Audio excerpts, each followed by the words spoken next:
On the 3rd of January 2020, the United States assassinated Iranian top military general and one of the most feared men in the Middle East, General Qasim Suleimani. Let's look at how he was assassinated with some of the best military equipment in the world and one of the best drones that is out there right now.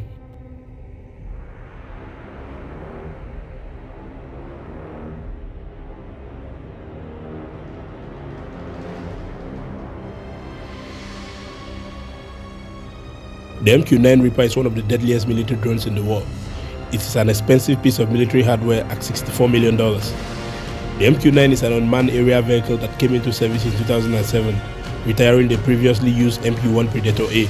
It is currently operated by Australia, France, Belgium, America, the United Kingdom, India, and a few other powerful nations. The Reaper is a remotely piloted weapons platform capable of instant action and engagement. It is equipped with some of the best military tech out there. The baseline system carries the multi-spectral targeting system, which has a robust suite of visual sensors for targeting. The MTSB integrates an infrared sensor, color monochrome daylight TV camera, an image intensified TV camera, laser designator, and laser illuminator. The Reaper is also equipped with GBU-38 Joint Direct Attack munitions and a maximum of 4 air-to-ground Hellfire 114 missiles, each with a 9-kilogram payload warhead. The Hellfire was specifically designed to be highly accurate, produce low collateral damage, and be extremely effective as an anti-personnel and anti-armor weapons. The Hellfire missile does not explode at impact.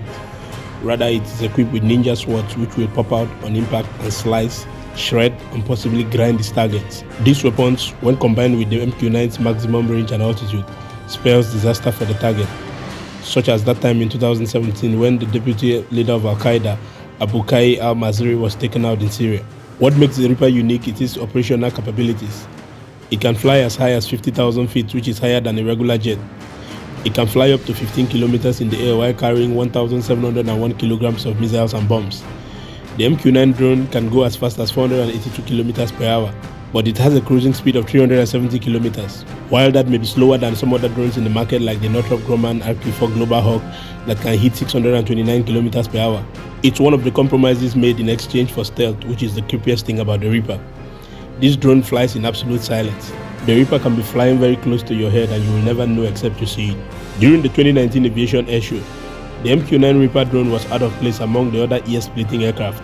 It flew silently by a single demo, reportedly sending shivers down viewers' spines, as its Honeywell TPE 31110 turboprop engine barely made a beep. The best characteristics of the MQ Reaper, like all other drones, is that it doesn't need a human pilot. This means if there's a chance that the mission could go wrong, no human lives will be put at risk.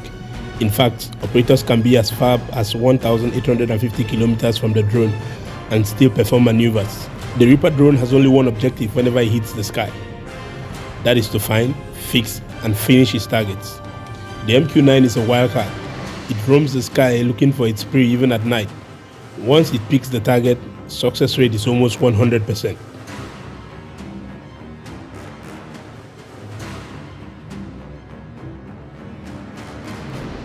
Qasim Suleimani was an Iranian military general who led a special guerrilla unit known as the Quds forces. He was one of the most powerful and feared military leaders in the whole of the Middle East and Iran specifically. Due to his position, he had many enemies around the world, and specifically in the West. Suleimani had survived several assassination attempts by Western, Israeli, and Arab agencies over the past 2 decades. Previous US presidents before Donald Trump had tried to assassinate him, but they feared the consequences would be too big, so some tried to do it covertly. Last year, Tehran said it failed an assassination attempt by Israeli and Arab spies who tried to buy property next to a mosque built by Suleimani's father in the city of Kerman, so they could dig a tunnel and plant explosives to blow him up during a religious ceremony. For years, the US military kept close tabs on the Iranian general every day, who he met, what he planned, the mayhem he plotted. Suleimani had overseen a network of paramilitaries, militias, and terrorist groups across the Middle East and beyond that furthered Iranian interests by often undermining those of the United States and its allies. After the US had accused him and his allies of attacking the US embassy in Iraq and killing an American civilian contractor, the Americans have had enough. It was time to take out Qasim Suleimani and damn the consequences. Suleimani had gone to Lebanon to handle business. He returned to Damascus. At Damascus airport, Suleimani boarded a Charmwings flight to Baghdad alongside other passengers. The journey from Damascus to Syria took about an hour 5 minutes. The plane landed at 12:32 a.m. Baghdad time. Stepping off his Charmwings flight onto the tarmac of Baghdad's airport, Qasim Suleimani was met by a familiar face, Abu Mahdi al-Muhandis. The deputy head of the Hashd al-Shabi Iraqi paramilitary was a long-standing ally of the Iranian general and a close friend.